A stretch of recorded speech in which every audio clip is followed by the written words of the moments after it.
All right, guys, welcome to season 2 of Inside the Huddle. We're looking forward to getting season 2 kick-started, but that starts with Mr. Coach Dean Adams here at Cove. We are lucky to have him on the show. So, Coach, it's good to see you. Thank you, man. It's good to be back. I'm ready to start off a new season. We're excited, and we're tired of hitting on each other. We're ready to hit on somebody else, so we're ready for Friday night. Yeah, most definitely. Hitting on each other gets old after a little while, but Panthers, off a season where you lost a lot of seniors, so you got a lot of spots to fill offensively and defensively. So how have you and the coaching staff really, tried to cover that in the off season? Oh well, right when we ended last year, we started the off season, and when basketball ended, we started going again, and we picked up some sophomores that are going to help us in some spots on the offensive line, and I'm not going to sit here and lie. I was a little worried about them at first, but as the off season progressed, both of them squatted over 300 pounds, and we don't do half squats. We get down low, and then one of my sophomores, Bobby Scott, power clean 240 pounds, and so we got their strength up, and they've had a really good summer, and they've had so far in fall camp they've done a really good job, and I've been pleased with them. They stepped up and they've rose to the occasion, and I couldn't be more proud of those young guys. But anyway, other than that, man, we've got a lot of returning guys too. Carter Tugwell in the backfield. We got Aaron Holland at one of our guards.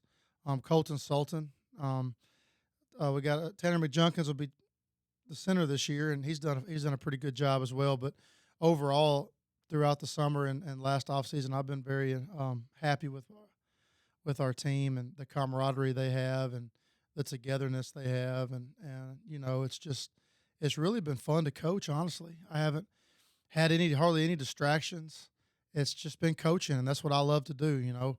I tell my wife all the time I don't know what else I would do besides coach football. I love football. I've been around it my whole life, and I get excited about it. That's what I love to do. I get excited about football. I don't get excited about much else unless it's fishing.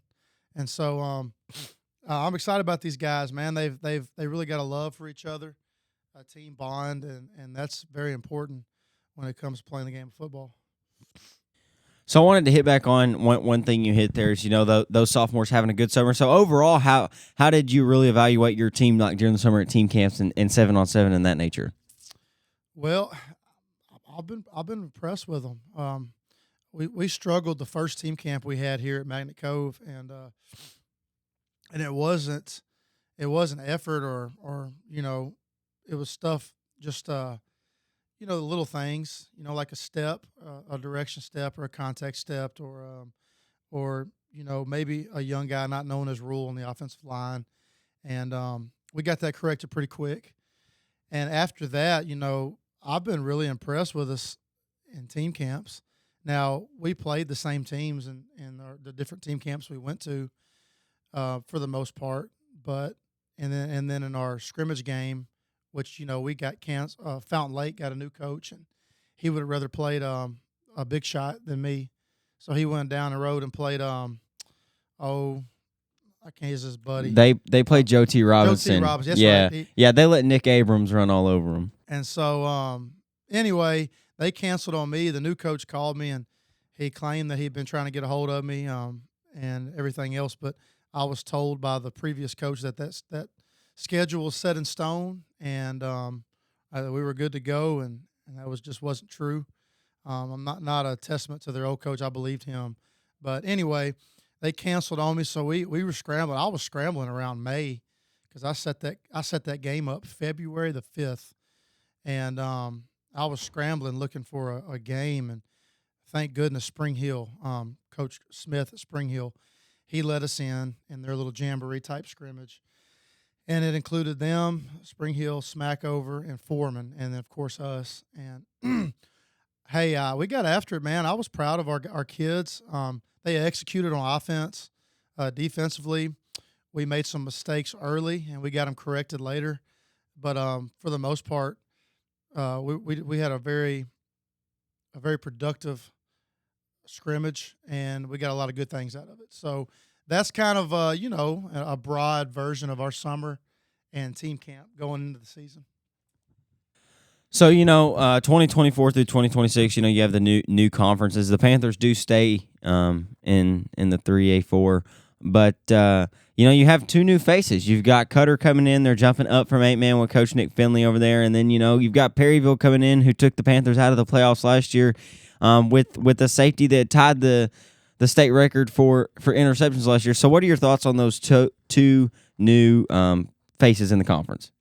Well, I don't know much about Cutter. I know they were 8-man for a while, and I was, really hoping we planned on watching Gurdon and Cutter scrimmage, and I hate what happened over there. The news about I guess it was a student at the school, maybe.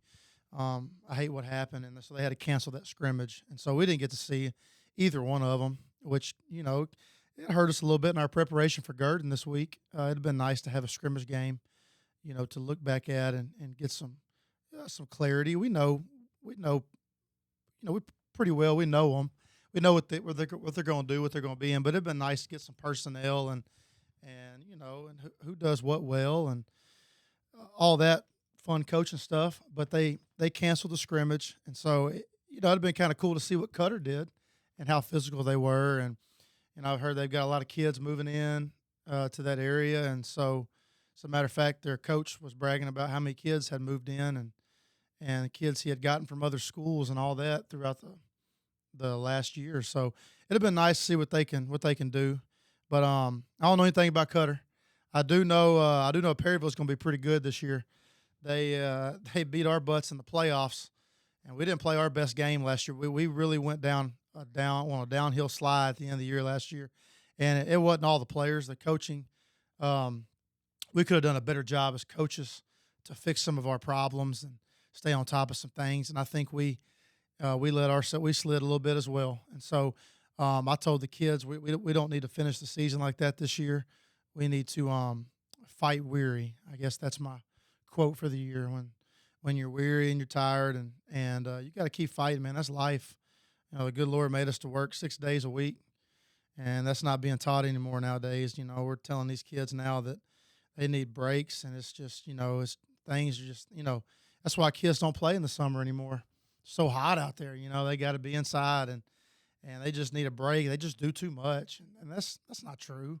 The human body was made to do a lot of work. The good Lord made the greatest machine ever when he made Adam and Eve, and so, but with that being said, Perryville returns, and they got a good quarterback as well. He was a pretty good player last year, and he brings a lot of kids back from last year's team, and they're going to be a front runner for the conference, I believe, in my opinion.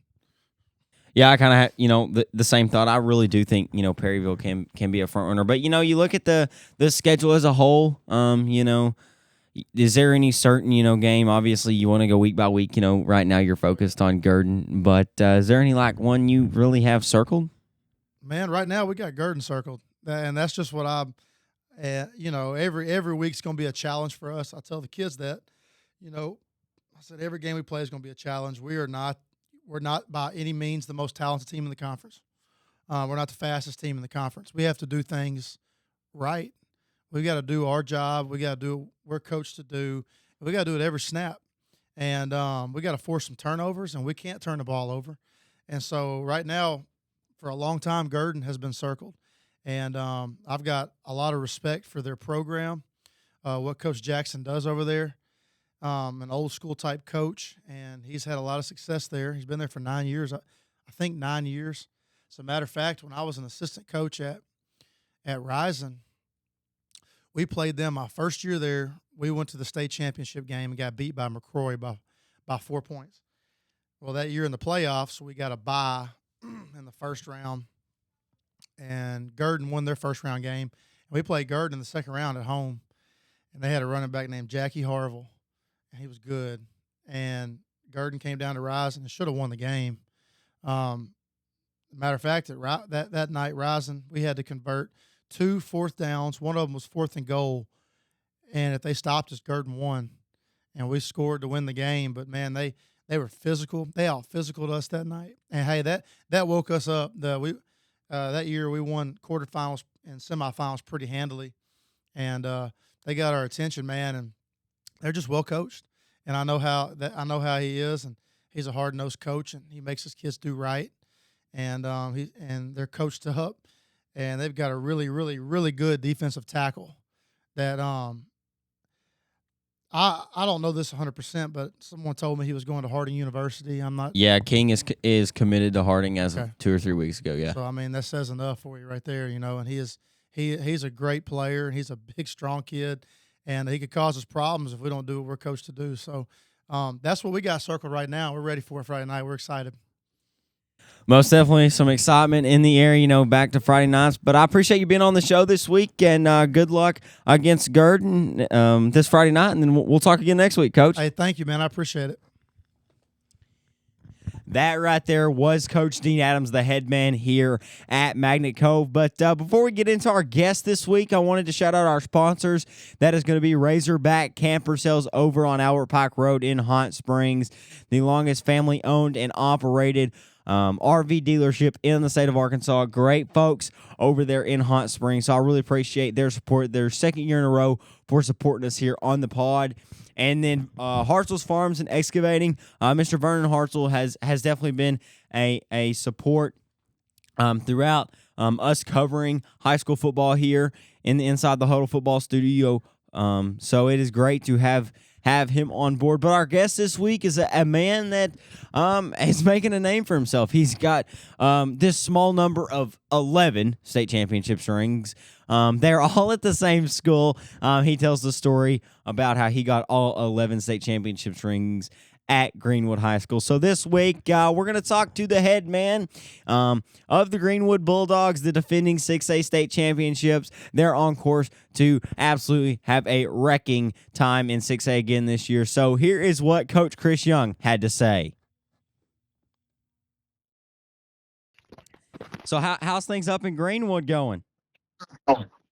Oh, it's going great. We got fall camp done and getting ready for our first ball game against Bentonville West. Excited for it. Man, you've had a very lengthy coaching career. I was listening to you on Between the Mats the other day, and they said that you've been a part of all 11 state championship teams at Greenwood. Yes, yeah. I've been very, very fortunate to be around some great football teams and great coaches, and just excited that I've been able to be a part of it. So can you kind of give a brief recap? Because I'm just curious myself. What has really been your coaching career, and how you have really came to be the profound, I guess, name and the starting of a dynasty up there at Greenwood that you have now? Yeah, when I graduated from UCA, came to work here at Greenwood. My wife was from Greenwood. Her family still lives here. And started as 7th grade football coach, soccer coach, and teaching math. And, I was moved up in a couple of years to an assistant on the high school staff, spent a few years as a special teams coordinator.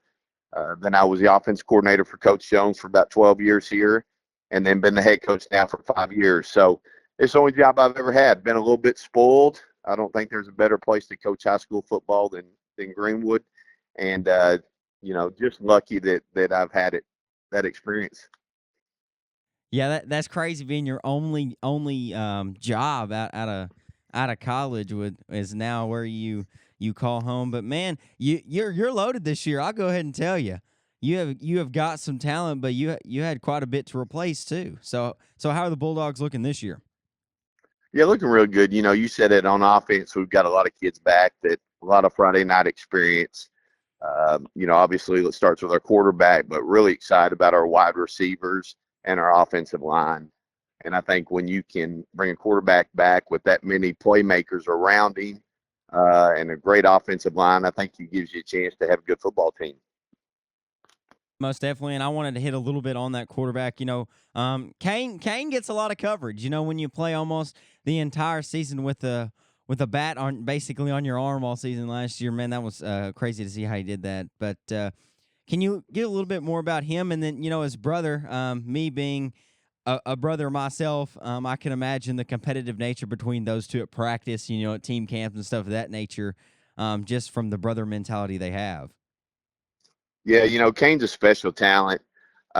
We knew that he was going to be special early on, and made the decision when he was in ninth grade to go ahead and move him up so he could have that year as a backup and learn our offense and kind of, slow things down for him a little bit. Had Hunter Houston coming back that was a 3-year quarterback for us and knew he was our guy. But Kane came in and got that experience, learned as a backup. I think that's important. And then last year, as a sophomore, he wasn't playing like a sophomore. So excited about having him back this year. He's be his third year in our program. Played 28 weeks with us being in the state championship game the last 2 years. So it's almost like before he's even played his first game as a junior, he's had a whole career as a high school quarterback. Yeah, and you can't simulate Friday night under the lights and having a kid in your system as long as you have had Kane. But on the other side of the ball, you've got his brother, and that's, I mean, you see that quite a bit. We have a set of brothers here at Magnet that play both sides of the ball. But really, how do you really evaluate Cash? You have such a great talent as a brother. Is there a lot of competition there? Oh, no doubt. They compete with each other every day, whether it's in practice or in the locker room playing ping pong or video games. They don't want to lose. Both those guys are highly competitive. But Cash had an unbelievable year last year. It was just dominant. Defensive player of the year in 6A and earned that. And we moved him around a little bit this year. He's going to play linebacker a little bit more. And we think he can cover sideline to sideline. And, he's just a great talent that works extremely hard. He understands the game very well. And then, like you said, he's a great competitor. So I'm sure glad he's a Bulldog. Most definitely, but definitely happy to have those two. But I kind of wanted to move on over to y'all's conference as a whole, the 6A West. Some very quality teams in that. But what would you really give overall thoughts on that conference that y'all find yourselves lying in? Yeah, really good group of coaches in our conference. I think that we've got some great programs from top to bottom. You got 2 new teams coming in this year with Fort Smith Southside and Shiloh Christian. Both of those storied programs that will add something to our conference. We haven't played either of those teams in a long time, so we're excited about that challenge. We lost Pulaski Academy and Little Rock Christian, and we enjoyed playing both of those teams. But excited about Shiloh and Southside coming in. Yeah, definitely Shiloh. They just keep winning and keep moving up. Kind of the same thing with Harding Academy. So you wonder, how they will move up, because there's definitely a I don't know. They just know how to win, and same thing with Pulaski Academy. So Yeah, it's just great tradition. They've got good football coaches over there. They got good players. Their community cares, and they're going to support the heck out of them. I know they beat 7A Springdale in a scrimmage the other day, so it'll be a challenge. Their coach does a great job. We played him 2 years ago when he was at Stillwater, Oklahoma, and he beat our tail over there. So very well prepared football team, and we know it'll be a challenge when we see them week 4. and that's the next thing I was going to. You have your 3 non-conferences in Bentonville West, Northside, and Harbor, but then you, man, I don't even know how to word it. You get started with conference play with somebody I think a lot of people think may not top y'all, but definitely be on y'all's heels in the 6A West in Shiloh. Oh, they're one of the better teams in 6A without a doubt. Very, very talented, like I said, and we're going to jump right in the fire. And that's why we're playing those 7A teams in non-conference. We've got to make sure we get prepared because it's not going to be easy starting off with Shiloh. Definitely not any game with Shiloh is going to be easy, but you kind of look down throughout your schedule, and you've got Russellville, Siloam, Lake Hamilton, Van Buren, Southside, and then Mountain Home. But man, you don't have to travel a lot this year. I did notice that, which is good, because some of those 6A schools, they really got to travel. Yeah, we felt pretty good whenever we saw our schedule and we saw that Mountain Home had to come here this first year. That's a long trip that we like to stay away from if we can. We seem like we played those guys quite a few times in the regular season and the playoffs over the last few years. But we like our conference. Like you said, the travel's not too bad, and give our fans an opportunity each Friday night to come out and watch our kids. And we have great support in our community, whether we're playing at home or on the road. And, I think that's a big advantage for us. And I wanted to hit on the community aspect because even down here, where I'm at in South Central Arkansas, I can kind of, feel. I don't want to say feel the Greenwood community, but I can kind of sense through what I read, what I watch, from the community, and just you being the athletic director. Can you talk a little bit about just the athletic success that Greenwood has had, whether it be girls basketball, whether it be um, football, whether it be whatever sport it is, it always feels like Greenwood has a community sport and they're winning. So can you talk a little bit about Yeah, that? our community supports our school district, our athletics. It's just unbelievable. Greenwood is a special place to compete athletically, but also just, academics, high academics in our district. But our parents support us whether we're playing basketball or baseball or football. There's high expectations, which we embrace, and I think that helps us. But like you said, our success at Greenwood is not limited to football. Girls basketball just won their third state championship in a row. Cross country won a state championship. Our cheer program won a state championship. Girls volleyball was in the state finals last year. So we have a great overall athletic program, and I think probably the biggest aspect of that is the support we receive from our parents and our community and our school district. Our administration and our school board make sure that our kids have what they need to be successful. They support their coaches. We have great facilities, and you combine all those things, and it makes a special place. It really does. And I kind of wanted now to shift the conversation. I ask coaches anytime I get the opportunity to talk to a coach. I love to ask the question because every answer is different, and that's what I love about this next question is how have you seen the game of football change at a high school level since you started? Even though you only had one job, I'll be really curious to see what you have to say to that one. Yeah, I think it just continues to evolve. Kids are just getting bigger, faster, and stronger. They're more skilled. You can see them taking, especially offenses, to the next level, what they're able to do. There's not a lot of difference between what you see on Saturday in college games and what the better high school programs are running. Kids are capable of taking the offense to the next level. Coaches are spending so much time on the weekends game planning and installing. And I think you're seeing a better product on the field on Friday nights. Yeah, most definitely. And then obviously a very, very hot topic in high school sports nowadays is the act of transferring. I don't want to say it's a portal because I don't feel like that's the right word. But I kind of wanted, you did have a gentleman leave last week. I do know that. And I wanted to get your thoughts on that, on how you think it affects a program, because I think it can be very positive, but I also think it can hurt people in places. So I wanted to get your thoughts on that. Yeah, it's a new part of the game for us. I I think it affects everybody differently. We're obviously in a community with a great school district. Parents want their kids to go to Greenwood. It's one of the best things about our town, and not only athletically but academically. Very high academic school that prepares our kids for college. And so, if you're a student in another district or a parent in another district, and you want to put your kid in a position to be successful, I'm concerned with the direction it's going. We coach hard, and we've lost just as many kids as we've received. You got a kid maybe that's a backup here or a sophomore and is going to have to wait a year or two to start or play. They can see that easier path at another school, and it's hard to be a 15, 16, 17-year-old kid where you're working your tail off and maybe not getting as much playing time, and you got a parent telling you, hey, you can go this school down the road and start right away. So I'm not a fan of it. I like seeing kids develop through programs. We certainly have benefited from having some kids move into our district that have been great players and great young men.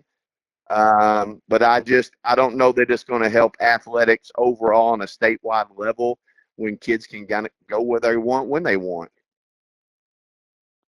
I totally agree with that. I think it really it takes some sort of the development out because, like you said, they can go down the road and start at another You school. bet. And I And think and go ahead. people are selfish. They want that instant success, and I've been guilty of that in myself before. But I think kids learn a lesson when they have to struggle a little bit. Maybe when they're a backup or they're a third string, or as a sophomore, they've got to be on the scout team against the varsity guys. And I think they learn important life lessons from that. And if they, bail out and go find a place they can play as a sophomore instead of being a backup or a scout team player, I'm not sure they're learning those lessons that are going to help them down the road when they're a father or a husband or an employee. So that's what concerns me, I think, more than anything, is just sometimes they taking the easy way out. Yeah, and that really, I think, hits the nail on the head. And I also, you made the comment about learning the life lessons. When you're there, someday a father, someday a husband. I saw y'all did y'all's float trip, I believe. Yes, yeah, Can we do a father-son float trip with our seniors. It's an awesome day. We go out and start with a trust walk where we blindfold the dads and the kids are walking them up, and then we switch roles, and then we go out and have a float trip. So it's just a special day where the seniors and their dads can be around each other, be around the coaches. And, it's something that Coach Peacock started years ago. Coach Jones continued, and then obviously we've continued here. And it's a special day for the boys, their dads, and the coaches. Most definitely, and that's how you build a community. But also, I wanted to ask you about fast dogs. How do you think that helps y'all's system and community up in Greenwood? Yeah, I think it's huge. It's our Fast Dogs are our summer program that goes 3 weeks in the summer. We have third through 12th grade athletes, and it's not just football. We have other athletes and other sports that we invite to come with us. Our baseball coach this year put his kids in it, but it gives us an opportunity to teach kids how to do things the right way. Put their toes in the white line, finish through the cone, get up at 5:45 in the morning and get a workout. So I just think it gives us an extra opportunity to gradually introduce kids from the third grade up through the 12th grade to what we do, our expectations, and I think it gives us a huge advantage. Yeah, definitely. When you can build something from the ground up. You start a kid in third grade. I can remember, pee wee football. Now to, I decided, not to play to do this media thing. But I think it really says something, about the community and the coaching staff when you can take kids, third through 12th grade. And I think it really truly mean something to those littler kids when they see the big kids doing the same thing. You bet, you bet. And it's good for our bigger kids to get the experience of being around those younger kids and maybe help coach them a little bit.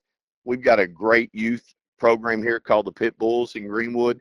And some of our older high school kids are involved in volunteering with them and helping with them. And, it just brings everybody closer together. When we have a football game on Friday night, you see all those little Pit Bull players in their uniform lined up and our kids are running through them. It's just, there's a sense of pride in Greenwood that's different from most places. And I think this is just another thing that helps to build that pride and that sense of community.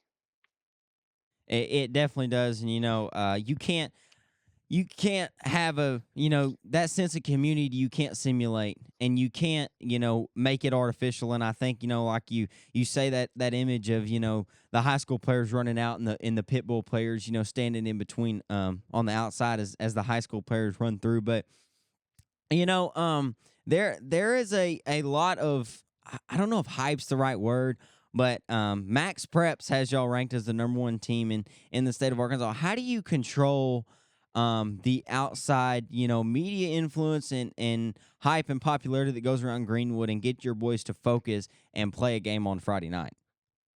Yeah, I'm not a social media person, and I'm not a fan of social media just because of all the individual eye stuff out there. I think if we spend time focusing on individual players or their stats or their awards or their offers, I think it hurts our football team. But there's a lot of noise, and I think the best thing we do is just focus on what we can control, which is our effort at practice each day. We want to have a great day every day, and whether we're playing the number one team in the state or the last place team in the state, our preparation has to be the same. And I think we've done that consistently here. And I think that's the reason we've been successful. Most definitely, man. And you've got the expectation. And so as a coach and a coaching staff, How do y'all handle that expectation? You go undefeated last year and win 6A handily. How do you, as a head coach and athletic director, just in general, handle the athletic expectation of Greenwood? Yeah, I think as high as the expectation from the outside is, we expect even more from ourselves. And we demand that every day in practice. I've got the best group of assistant coaches in Arkansas, and they expect their kids to perform at a very high level every day, every period, every rep we get. And I think the focus is on us and being great. And if we've scored 7 possessions in a row and we don't score that 8th possession, we're focused on why we didn't score that possession. We're not patting ourselves on the back for the previous 7 touchdowns. We're trying to figure out why we didn't score that 8th time. We're chasing perfection, and we know that's not realistic, but that doesn't mean we're going to change our expectation. That's what we want. That's what we expect of our kids, and we're going to try to push for that every day. That is right. Chasing perfection is a ongoing process that will never end. But, Coach, I have really enjoyed talking to you today, and I really appreciate you taking the time to talk here on Inside the Huddle. You bet. Hey, appreciate you. Appreciate what you do for high school athletics and our kids, and look forward to visiting with you again sometime. All right. Thank you, Coach. You have a wonderful day. You too. Bye-bye.